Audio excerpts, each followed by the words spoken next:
माननीय सभासदों, माननीय अध्यक्ष जी,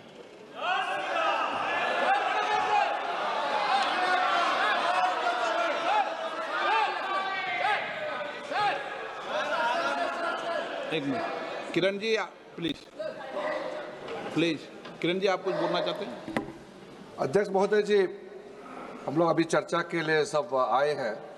मैं एक चीज स्पष्ट रूप से कह देना चाहता हूं,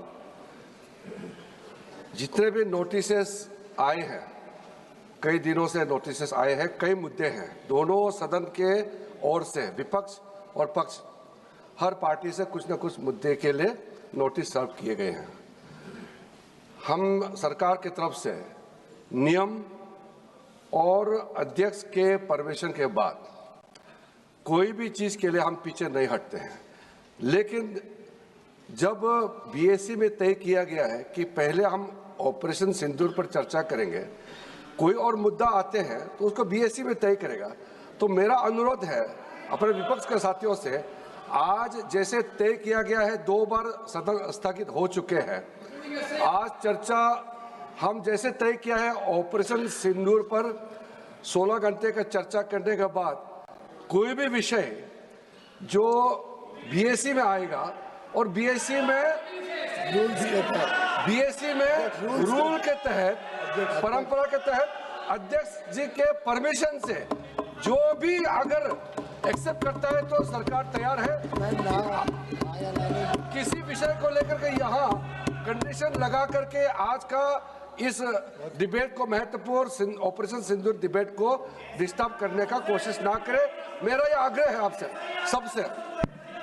मैंने सब मुद्दे को कहा, हर मुद्दा इंपॉर्टेंट होता है। प्लीज बैठिए। माननीय सदस्यगण, हम आज आइटम नंबर 14 पहलगांव में आतंकवादी हमले के जवाब में भारत के मजबूत, सफल एवं निर्णायक ऑपरेशन सिंदूर पर विशेष चर्चा के लिए यहाँ उपस्थित हुए हैं।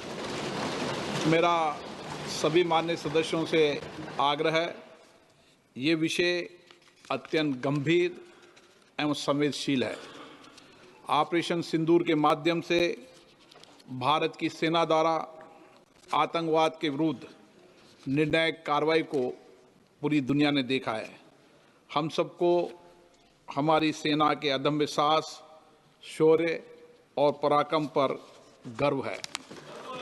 ये सदन साक्षी रहा है, जब जब भी देश के अंदर गंभीर चुनौतियों, गंभीर मुद्दे हो, हमने राष्ट्रीय मुद्दों पर सदैव एकजुटता दिखाई है। आतंकवाद एक वैश्विक चुनौती है। मेरा आपसे आग्रह है कि आज हम राष्ट्रहित और मानवता के भाव को सर्वोपरि रखते हुए हम इस प्रकार से सार्वगर्भित और मर्यादित चर्चा करें कि हमारी सेना और अन्य रक्षा बलों का गौरव बढ़े। भारत की संसद से दुनिया में आतंकवाद के विरुद्ध सामूहिक संघर्ष का एक मजबूत संदेश संसद से जाए। माननीय रक्षा मंत्री राजनाथ सिंह जी।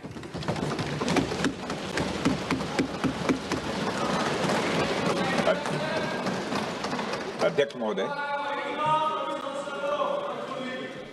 महोदय, सबसे पहले तो मैं आपके माध्यम से सदन के सभी दलों के, मैंने जितने भी हमारे सम्मानित सदस्य हैं उनके प्रति आभार व्यक्त करना चाहता हूं कि ऑपरेशन सिंदूर की जो शानदार कामयाबी हासिल हुई है उस पर चर्चा करने के लिए आज सदन पूरी तरह से तैयार है।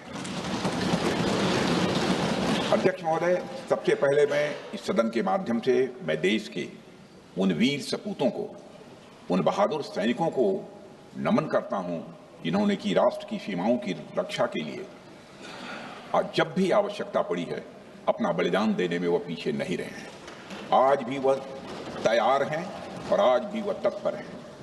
साथ ही मैं उन सैनिकों की स्मृति को भी अध्यक्ष महोदय नमन करता हूं जिन्होंने की भारत की एकता और अखंडता सुनिश्चित करने के लिए अपना सर्वस्व बलिदान कर दिया।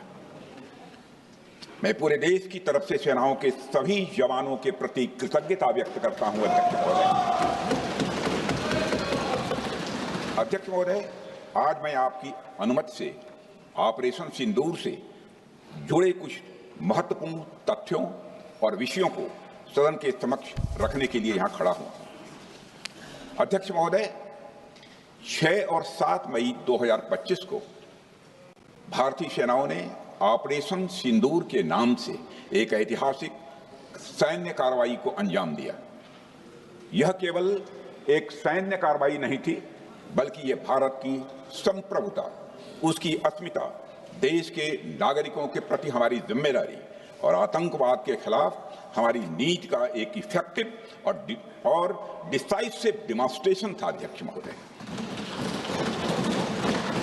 महोदय, जैसा इस सदन को जानकारी है, 22 अप्रैल 2025 को जम्मू कश्मीर के पहलगाम क्षेत्र में एक अमानवीय और कायराना आतंकी हमला हुआ।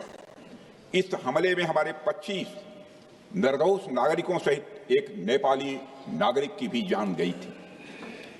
उन निर्दोष लोगों की जान उनका धर्म पूछ कर लिया गया। यह अपने आप में अमानवीयता का सबसे कुत्सित और सबसे घृणित उदाहरण था। यह घटना भारत की सहन शक्ति की सीमा की भी मैं मानता हूं परीक्षा थी। अध्यक्ष महोदय, इस हमले के तुरंत बाद हमारे प्रधानमंत्री श्री नरेंद्र मोदी जी ने तीनों सेनाओं के प्रमुखों की एक उच्च स्तरीय बैठक की और उन्हें छूट दी गई कि वे अपने विवेक, स्ट्रेटेजिक अंडरस्टैंडिंग और रीजनल सिक्योरिटी सिचुएशन को ध्यान में रखते हुए वह निर्णायक कार्रवाई करें।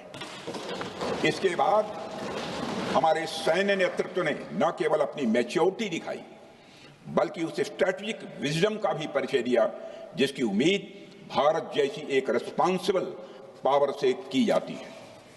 अध्यक्ष महोदय, ऑपरेशन सिंदूर को अंजाम देने से पहले हमारी सेनाओं ने हर पहलू का बहुत ही गहराई के साथ अध्ययन किया।